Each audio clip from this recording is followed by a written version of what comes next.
The first official Ring Magazine Knockout of the Year was awarded in 1989, and ever since then, the Ring Magazine has consistently ranked the most impressive knockouts that wowed boxing fans for 3 decades. In this video, we'll go over each of the Ring Magazine Knockout of the Year from 1989, when it was first awarded, to 1999. Undefeated IBF middleweight champion Michael Nunn made the second defense of his title against Sumbu Kalambe. Nunn, however, made short work of the challenger, knocking him out cold in the opening round. And down goes Sumbu Kalambe after a major league left inside by Nunn. It looks as though Kalambe isn't going to make it. And Michael Nunn answers a lot of doubters about his punching power. One solid left hand put Kalambe to sleep. Which staked so much on one fighter. They built their whole... Next, we have the fight between Terry Norris and Olympic medalist John Mugabe for the WBC Super Welterweight title. Mugabe was making the first defense of his title against the American challenger. Norris wobbled Mugabe in the opening minute of the fight and followed up with a series of punches to score a knockdown. Mugabe got back up to his feet, but toward the end of the round, Norris unloaded again and ended the fight.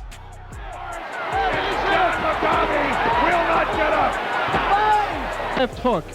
This is early in round 1. First minute of the round. There, that left hook on his temple, and his legs were gone at that point. What were you thinking right here? Take him out. Go ahead and take him out. Were you fearful? Were you respecting his power still at this point, or were you just thinking about getting him out of there? Yeah, I did anticipate that he still had the power, because when he was throwing, I could feel it. Well, that right there, I set him up with the right hand, pop, right there, there it is, right, straight right hand. That clocked him right there. Was there any doubt in your mind when he went down that time that you were the new champion? Yeah, I knew it was over.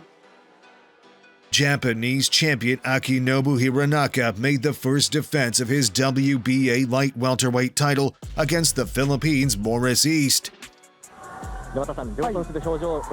Akinobu got off to a good start against his less experienced opponent and was ahead on all the judges' scorecards coming into the 11th round. However, in a shocking turn of events, East scored a major upset win in the 11th round to become the new champion.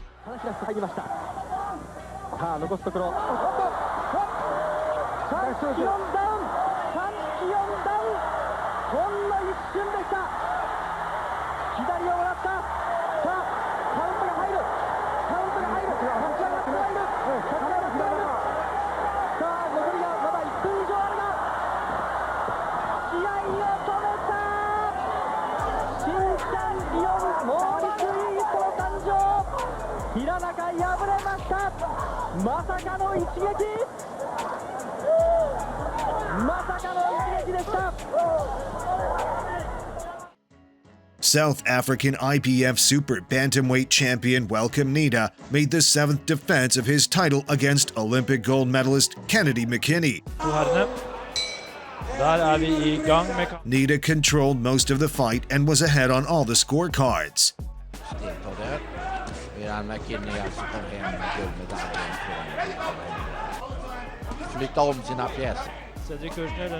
Promotor og manager, som også fra Sør-Afrika, og opererer han bare fra USA. Coming into the 11th round, Nida staggered the challenger, forcing him to a standing 8 count.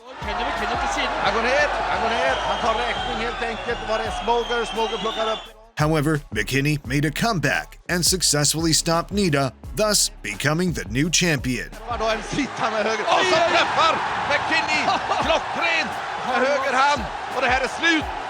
Det är fullständigt slut, den kommer aldrig upp ur den här nedslagningen och räkningen är på 9. Steve Smoker är nästan desperat där han teller over en sida, och här kommer alltså Kenny McKinney tillbaka med ett slag, vad som man närmast kallar det en lucky punch. Har en sida presset på som det var det hela tiden och hade det hela under kontroll en lång stund. Och så kommer det alltså Kenny McKinney tillbaka med en höger, tror jag, som alltså tälte en sida ligger fremdeles på canvasen. Håper att allting är bra. Klockren högerträff var det. Och den kom ut ur det blå. Just när han var på knockoutens brant. Jo. Julian Jackson made the fifth defense of his WBC middleweight title against Gerald McClellan in their first meeting in 1993. The showdown of the top middleweights, as many experts consider it. Off the familiar words of The fight began without much reconnaissance, and both fighters attempted to land their power punches. McClellan's waiting with the jab. Jackson's been a little more effective now using a jab. McClellan's laid off fights where he's gotten hit hard, and I was always wondering just how good is his chin, and right now it doesn't seem to be too bad. McClellan hanging in there. That right missed, and a 43 knockouts, two-time world champion. Oh, look out! However, the outcome of the bout took place in the fifth round. Upstairs, no chance of south of there. Julio got a winner right here. Down goes Jackson by Joe. Jackson surprisingly got back to his feet, but McClellan continued with the assault and sent the champion to the canvas for the second time, prompting the referee to stop the contest. Finish him off, he's down again. He's not going to make this, Bobby. He's not going to make this. Julian Jackson doesn't know what he said. It's over. Mills Lane has stopped the fight. And Gerald McClellan has upset Julian Jackson, and he is the new WBC middleweight champion. After that first knockdown, you could see he was totally out. He got up just on reflexes, and it was just academic after that. He could not have overcome it in a minute some odd left. His head was not. And the new WBC middleweight champion of the world, the G-Man, Gerald McClellan. Former light middleweight champion Julio Cesar Vasquez and Carl Daniels squared off for the WBA light middleweight title.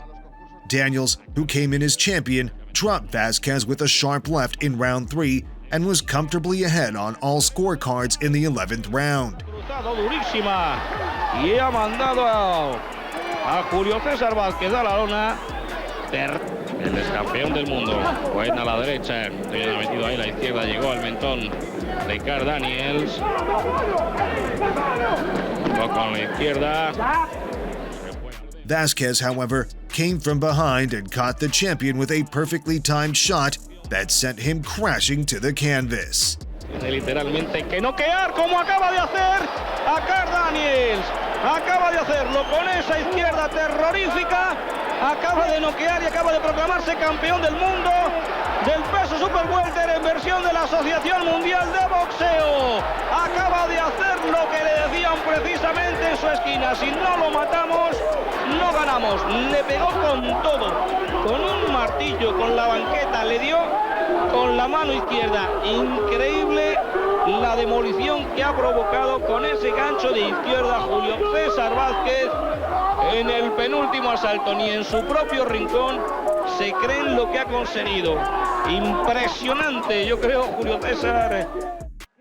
Puerto Rican Wilfredo Vasquez challenged Venezuelan Eloy Rojas for the WBA Featherweight Championship.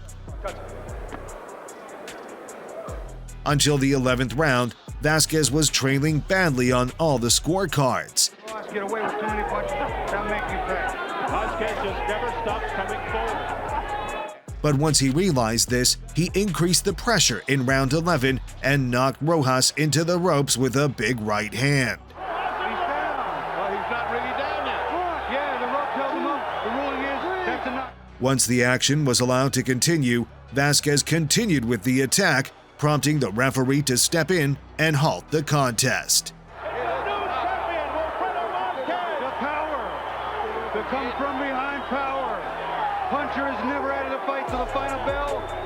What a demonstration of guts. What a combination of power, Bobby. This guy had this thing so won. All he had to do is cruise for 2 more rounds. He got nailed.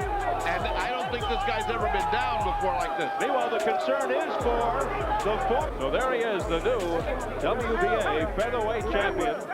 He's the first to win 3 world titles in the same boxing organization, the WBA. Arturo Gatti defended his IBF junior lightweight title against former world champion Gabriel Ruelas. Touch up, good luck to both of us. Memory is correct. It was ruled a low punch. The fight started with a lot of intensity and without much reconnaissance. Both fighters were throwing powerful punches right from the beginning. Actually, Ruelas may be winning these rounds. He's landing a great number of punches here. Larry referred to Gotti's tendency to swell around the eyes, and at least. In the end of the fourth round, Gabriel stunned the champion with a devastating left hook to the body. Oh, Gatti's out. Shot by Ruelas. Gatti's hurt bad. Gatti stumbles. Ruelas with a chance. Arturo. He continued to build on his success, but Arturo was not willing to give in and, just before the bell rang, landed his signature left hook. Oh, good body shot by Arturo Gatti. What a battle! In the fifth round, the fighters closed the distance, raised their hands high, and began trading powerful hooks to the head and body. This is his fight. This is what makes Gatti. Both men selling. Ruelas was more accurate, but Gatti continued to fight, and in the end, Gotti's left hook found its target. Lands over the top. Down goes Ruelas. I don't think he'll make it back, Two but he is big strong. right hand shots by Gatti. Monster shots. And a swollen Gabriel gets up, and his never says no more. Can you believe Arturo Gatti. Oh, what a drama.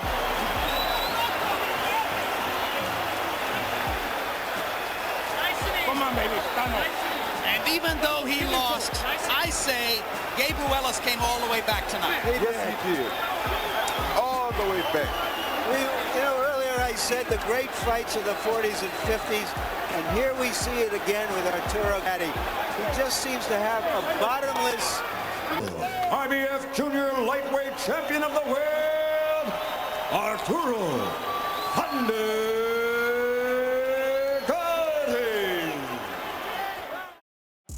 Roy Jones Jr. faced former light heavyweight champion Virgil Hill in a scheduled 12-round bout.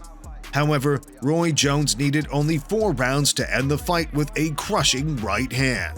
The Hill's jab. Whoa! Right to the body, down. Unheard of. Unheard of. Only the third time Hill's ever been down. He's holding the kidney area on the right side. And Steinwinder the fight. First time Virgil Hill's ever been knocked out. Roy Jones did it with a right hand to the body. I've seen it all. Pensacola, Florida, here's Roy Jones. Derrell Jefferson and Maurice Harris met in a scheduled 10-round bout. Touch him up. Thank you. The fight started at a very fast pace as both fighters went toe-to-toe. Quick left hook by Harris was bigger to him than his second round knockout of Burt Cooper. In round 2, Jefferson dropped Harris to the canvas twice. Hook by Jefferson, and that's a good way to finish. Uppercut landed, Harris goes down again. And he doesn't look like he's going to make it. But Harris got up from the second knockdown and immediately returned the favor. And down goes Jefferson on a Harris right hand. Then, in round 6, Jefferson dropped Harris for the third time in the fight with a series of body shots. Harris got back to his feet, but he was stopped moments later with a vicious left hook. Oh, what a left hook shot. Oh, no count necessary. Derrell Jefferson, I love you. Oh, my gosh. Roy, what a shot. What a shot. Same thing. Which of the years is your favorite and which fight do you think deserves to make the list but is not there? Let us know your answer in the comments section below.